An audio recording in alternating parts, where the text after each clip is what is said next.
And we're back.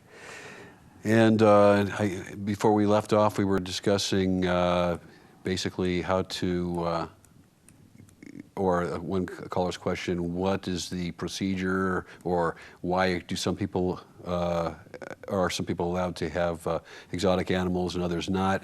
And I guess we never really finished that question. Well, I think that there's an arbitrary application of the rules. There are some people who have moved here who have lived without any problems. Supposedly, this is a complaint-driven procedure where if someone complains against their neighbor, then there's a case taken against them for possession of exotic animals. But in the case of the other exotic animal owners, there's never been a complaint filed. And so that's basically how someone loses or has a problem with having exotics. If there really is a complaint, you never get to really see the complaint. It's basically a kind of a smoke screen. And then my question too is, when you say exotic animals, what exactly is in that definition? Well, exotic animals is pretty broad. It goes everything from your bobcat, some of the hybrid cats that are out there now that are called, I forget their... Manx? Yeah, the Manx. There's all of these hybrid form of cats, birds, some exotic birds, parrots, but primarily tigers, lions, cougars, bears, any of the, monkeys. Anything that's non-native generally is considered to be an exotic animal, something that doesn't normally occur here. Are you telling me, though, that a person with a lot, say, I'm thinking of Heidi Fleiss, she has a number of parrots and macaws, and does she have to have a variance? Or She's very fortunate that she doesn't have to have a variance. Even though she has exotic birds, for some, where she lives, she doesn't have a lot of people anybody complaining, but it's primarily because they haven't gone after her for that reason. Theoretically, she should have to have a permit, but it's Heidi, so.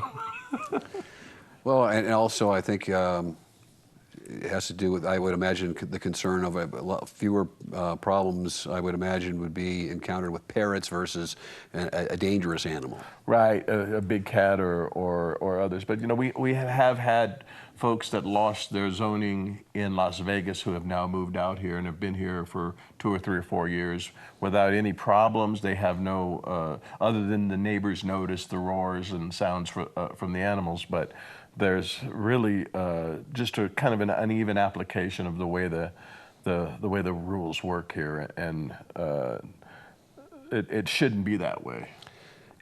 How many, if you know, how many, say, tigers or large cats are there here in Pahrump?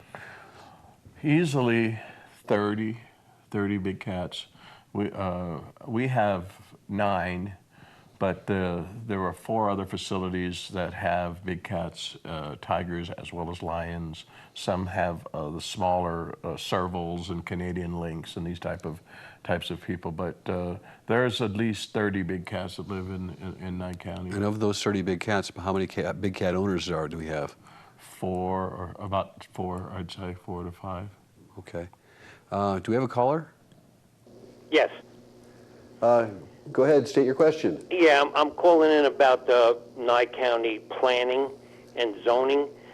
That only really, it doesn't affect Nye County completely. It only affects the perimeter of Pahrump. The rest of Nye County doesn't really have zoning and planning.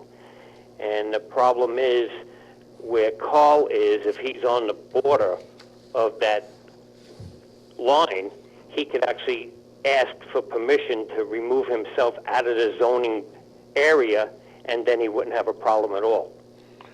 That's absolutely correct, and in fact we have a request before the county commission coming up October 6th to remove us from the planning district, which would then take away any problems that are perceived by Nye County. Animal control doesn't have a problem with us. It's just the RPC and their demand for this conditional use permit. But that would help. If we were removed from there, then we would not have to be bothered with the idea of having to relocate the animals and all of the drama and trauma that's connected to that. Right way to go, because I think where you are, you're right on the border anyway, so it would take nothing to move you right out of it. I agree with you. I thank you for bringing that point up. That's the real relevant point that we've always maintained, that we're right on the line. We're outside of, we don't have any complaints. The neighbors have all signed a affidavit or sign that they approve of us being there. We probably have 500 signatures. So us being there is really not a issue with anybody other than a couple of people in planning and maybe one member of the county commission. Okay, that's good. What they need to do is to get this county back on track. It should get rid of zoning and planning, because we're really not a big city that they thought we were going to be. So we really don't need it. Actually, you're not supposed to have planning or zoning under 100,000 people in the county. I'm hoping that you're correct on that number. Some were saying that 40,000 was the number, but I believe you're correct in that it needs to be 100,000 or more to have this zoning and planning. Because it would be the same thing with the brothels. You can't have a brothel in a county that has over 100,000 people. Wow. And of course, with the brothels, they are removed. It's called spot zoning. Wherever the brothels are located, they are just de-annexed from the county, basically, by rules. That's how they do it. You get what you need.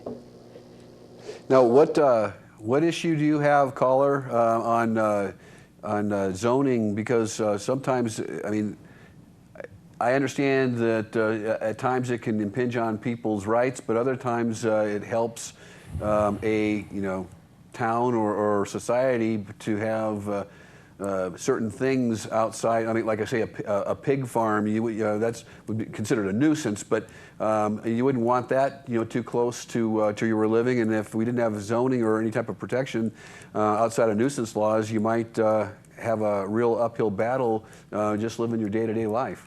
Right, I understand that, but nobody would come in here and start a pig farm like what they did to the person in Vegas, North Las Vegas. He Right. was there for 50 years. Right. They built all around him. Now they're trying to throw him out of there. That's not correct. That's right.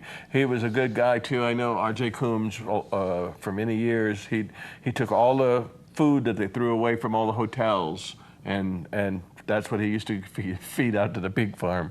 So he was performing a service, and it's kind of like what we do with we get our meat from Walmart, and what we don't use for the tigers, we use for the other rescue people that have dogs or cats or whatever that can eat some of the other stuff that we get. We get everything out of the Walmarts. So our food and our feeding program continues on despite the fact that we have this ongoing battle with Nye County over whether or not we need a conditional use permit. Do you mind if I change kind of the subject real quick? You're saying that Walmart's helping you out then? Yes, we have a contract with three of the stores. It's a national program, and we have 3 stores in Vegas that we get our meat from regularly. Okay, so occasionally you'll have Walmart bashers, people that don't like Walmart, and it's nice to hear the other side of the story. And I'm not picking either side. I'm just saying that when all you hear is negativity on, Walmart this, Walmart that, and if they are providing services like that, that's a good thing. It is, absolutely. It's a green program because normally this stuff would be just thrown into the landfill, and so our redistributing it and breaking it down, it puts it to a beneficial green use. So it's corporate responsibility, although they like to be called the largest retailer and not be called by their name Walmart. Sure. Karl, are you still there? Yes. Oh, do you have any side on that, on Walmart and what they're doing? I think that's a good thing. Why would you fill a landfill with stuff that could be used? Oh, I agree, and the fact that they're giving to the community, that's another good thing. Sure. Okay, I'm going to let somebody else get on. All right, thank you. Thank you for calling. Wow. Well, this move about the changing the code, doing away with 6, was it number 6? Oh, yeah, gosh.